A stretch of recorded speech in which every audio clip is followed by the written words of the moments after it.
Halo teman-teman semua, apa kabar? Semoga kalian dalam keadaan sehat ya.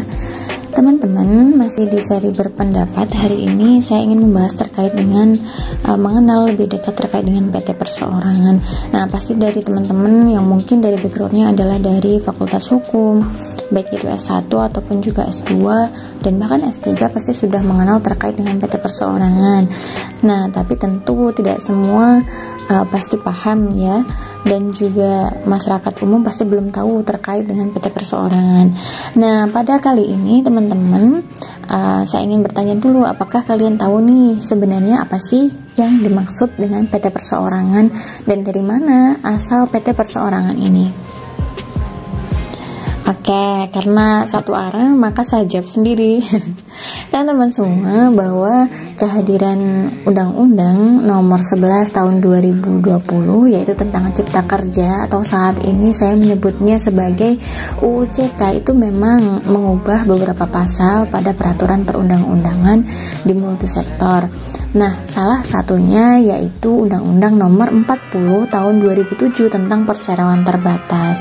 UU Nomor 40 tahun 2007 atau UU PT kita sebutnya seperti itu memang digunakan sebagai rujukan dalam hal misalnya perseorangan ataupun orang ingin mendirikan PT. Nah, PT ini adalah badan usaha yang berbadan hukum, namanya badan hukum. Sejak inilah teman-teman, hadirnya UU CK itu akhirnya memang merubah beberapa pasal yang ada pada UU PT, sehingga hadirlah kemudian PT perseorangan itu.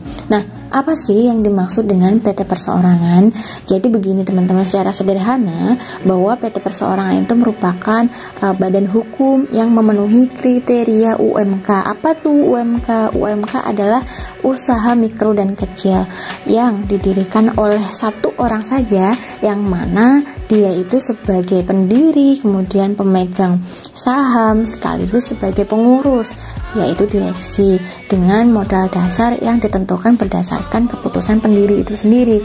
Yang jelas bahwa kriteria UMK itu tidak boleh ya melebihi modalnya itu lebih dari 5 miliar. Nah, ini diatur pada peraturan pemerintah nomor 7 tahun 2021 tentang kemudahan perlindungan dan pemberdayaan koperasi dan usaha mikro, kecil dan menengah, tepatnya pada pasal 35 ayat 3 huruf A dan B ya. Yang jelas bahwa ketentuan pendirian PT perseorangan modal dasarnya tidak boleh lebih dari 5 miliar ya. Nah, gimana dong Mbak konsekuensinya jika ada seseorang yang memiliki modal dasarnya itu lebih dari 5 miliar dan dia pengen mendirikan PT ya? Berarti orang tersebut tidak masuk dalam kualifikasi memenuhi pendirian PT perseorangan. Jadi PT-nya biasa ya, jadi perseroan biasa. Jadi PT perseorangan itu hanya untuk perseorangan yang ingin mendirikan PT dan memenuhi kualifikasi UMK. Modal dasarnya tidak boleh lebih dari 5 miliar. Nah, lalu bagaimana sih pertanggungjawaban PT perseorangan itu, Kak? Nah, teman-teman perlu kalian tahu bahwa pertanggungjawaban PT perseorangan itu sama halnya dengan pertanggungjawaban PT biasa. Nah, jadi pertanggungjawaban PT perseorangan itu sifatnya terbatas. Artinya apa? Bahwa pemegang saham itu tidak bertanggung jawab secara pribadi sampai harta pribadinya atas perikatan yang dibuat untuk dan atas nama perseroan. Lalu pertanggungjawabannya apa? Jadi pertanggungjawaban mereka itu hanya terbatas pada modal dasar yang disetorkan saja, sehingga tidak meliputi harta pribadinya secara keseluruhan. Ini ditentukan sebagaimana pasal 153 huruf J UU CK ya, Undang-Undang Cipta Kerja. Nah, bagi teman-teman ataupun juga Bapak Ibu yang kiranya ingin mendirikan PT perseorangan, nah ini mudah sekali karena memang ini salah satu implikasi ataupun amanat dari UU CK, Undang-Undang Cipta Kerja, untuk memberikan kemudahan berusaha bagi pelaku usaha mikro dan kecil. Nah, syarat-syaratnya seperti apa sih Mbak gitu? Nah, Bapak dan Ibu dan juga teman-teman bahwa pendirian PT Perseorangan itu mudah sekali, yaitu dapat dilakukan dengan membuat surat pernyataan pendirian yang dibuat dalam bahasa Indonesia. Itu yang pertama.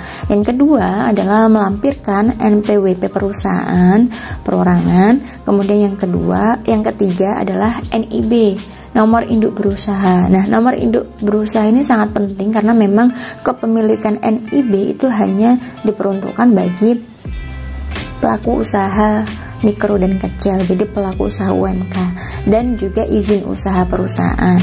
Nah, selanjutnya diapakan kemudian lampiran-lampiran atau berkas tersebut? Selanjutnya Bapak Ibu dan juga teman-teman itu dapat mendaftarkan itu secara elektronik, jadi tidak perlu lagi itu secara offline. Jadi secara elektronik di sistem administrasi Badan Hukum atau disingkat sebagai Sisminbakum Kemenkumham RI. Nah, selanjutnya akan diproses oleh pihak Kemenkumham dan teman-teman dan juga Bapak Ibu bisa mengikuti prosesnya hingga selesai nantinya.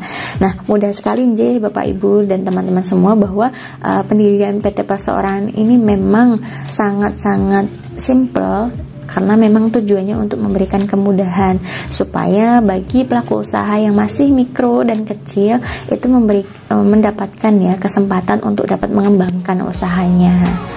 Oke teman-teman, sekian yang dapat saya sampaikan, semoga bermanfaat ya. Bila ada pertanyaan boleh sekali teman-teman tulis di kolom komentar atau juga bisa berkirim email melalui email yang sudah saya cantumkan di bawah ini. Oke, sekian, see you di next video selanjutnya.